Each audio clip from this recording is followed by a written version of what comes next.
ज्योति steno typing college में आप सभी का स्वागत है बच्चों। कैसे आप उम्मीद करता हूँ अच्छे होंगे। ये 100 WPM डिक्टेशन है। इसमें टोटल वर्ड्स जो है 985 है। और क्या कहते हैं, ये एज ए SSC में जिस तरह से या किसी भी गवर्नमेंट डिपार्टमेंट में जिस तरह से टेस्ट लिया जाता है उस तरह से सीरियस होकर आपको ये टेस्ट देना है और इसको टाइप भी करना है, फिर इसकी एक्यूरेसी चेक करनी है। सॉफ्टवेयर पर अगर आपकी एक्यूरेसी 90% आ जाती है, उससे वो आती है, तो आप ये मान के चल सकते हैं भी आपकी शॉर्ट हैंड जो है बहुत बढ़िया हो चुकी है। तो मैं पढ़ने जा रहा हूँ। न्यू डिक्टेशन के अंदर 44 नंबर डिक्टेशन है। इसके बाद हम जो शिफ्ट हो जाएंगे क्लास पे, ये लास्ट डिक्टेशन है, इसके बाद से हम क्लास डिक्टेशन लिखेंगे। Dictation start after 5 second. Mr. Deputy Chairman, sir, I am extremely grateful to you for giving me this opportunity.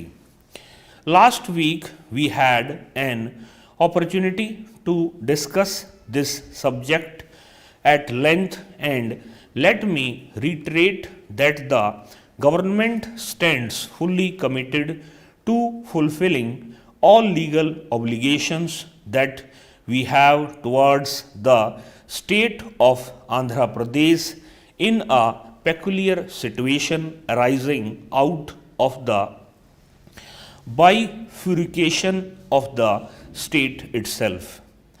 In my reply last week, I have said that there are a large number of commitments under the Andhra Pradesh Reorganization Act which the government is committed to. Then there was the statement made by the former Prime Minister as Prime Minister of the country, which he has reiterated today and explained.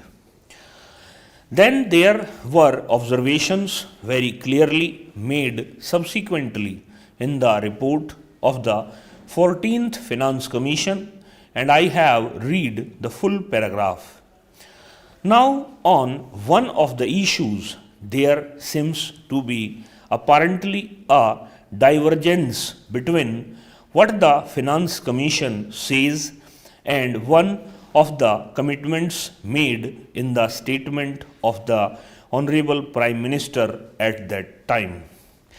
We are trying to reconcile as to how we can make good to the state of Andhra Pradesh any loss that they may suffer, rather than getting into the legal arguments of which prevails on and so on. The government is at a very advanced stage in this consideration. Even today, the Honorable Chief Minister and members of Parliament from Andhra Pradesh had a meeting with the Honorable Prime Minister, and I am sure that the issue would be resolved to the satisfaction of everybody. Now I come to the second question, which is my objection.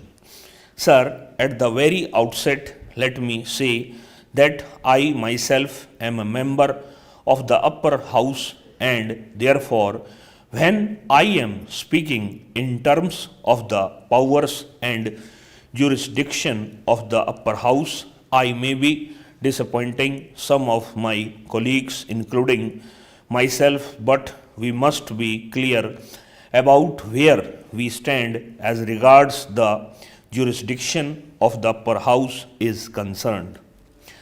Under the rules of procedure and the commentaries imply this, there is no distinction between a bill moved by the government and a bill moved by a private member. The same set of constitutional guidelines as also the rules of procedure apply to both of them. In most of the matters, the two houses have jurisdiction which is independent and equal. The framers of the Constitution, however, kept certain matters away from the upper house and vested them only in the lower house, and probably the reason why they have done this is that the Lok Sabha is directly elected house. It is elected on a manifesto, and the Rajya Sabha is an indirectly elected house. Let me point out the points of difference within the jurisdiction of the two houses. Article 75(3) very clearly says that the Council of Ministers is responsible to the House of the People. Therefore, a government cannot survive a minority in the lower house. It can survive a minority in the upper house. A vote of confidence lies only in that house. It does not lie in this house. A vote of no confidence does not lie in this house. It lies only in the lower house. That is the first point of difference. The second question is in relation to money bills.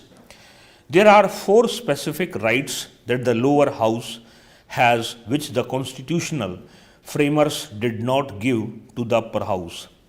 Article 117 is very clear that a money bill can only be introduced in the Lok Sabha and not in the Rajya Sabha.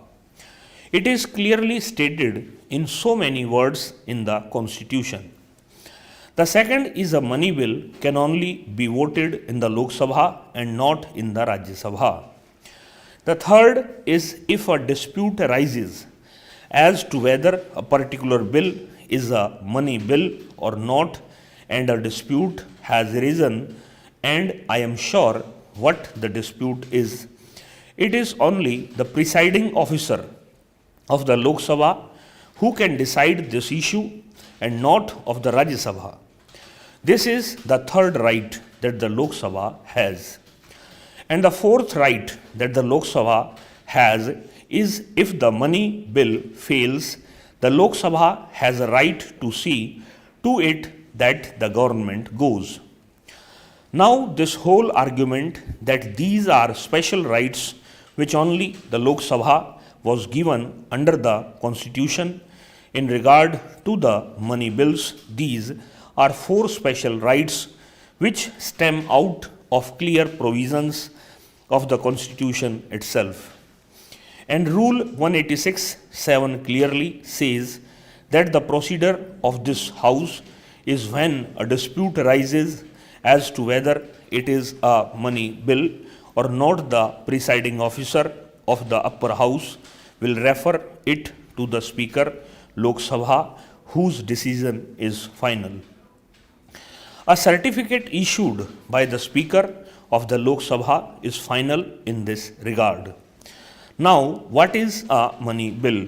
It is clearly stated in Article 110. Now, Mr. Rao's bill, amongst various factors, states first about special status, which translated in a simple language would mean that instead of 60%, the central government must give 90%, that is the only effect. Second, revenue deficit, even though we are giving it, it involves money. Then special package for health, economic package, central package for districts, central assistance for development of the capital allocation of money for reverse resolution and assets division and so on. Most of the aspects that he has mentioned in the bill are expenditures coming out of the consolidated fund which will have to be appropriated. Now, can that appropriation be done by the upper house? Can the bill be introduced in the upper house? That is the dispute, and therefore it is very clear under Rule 186 Sub-Rule 7 of Rules of Procedure, this relates to a money bill.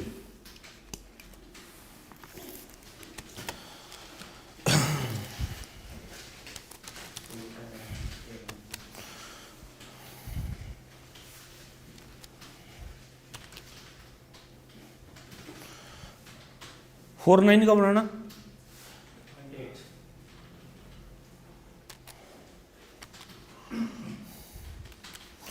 110 की speed थी, 985 ये word है, और जो है इसको पढ़िए और फिर इसको टाइप कर दीजिए। इस क्लास के नजदीक बच्चों, नमस्कार बच्चों।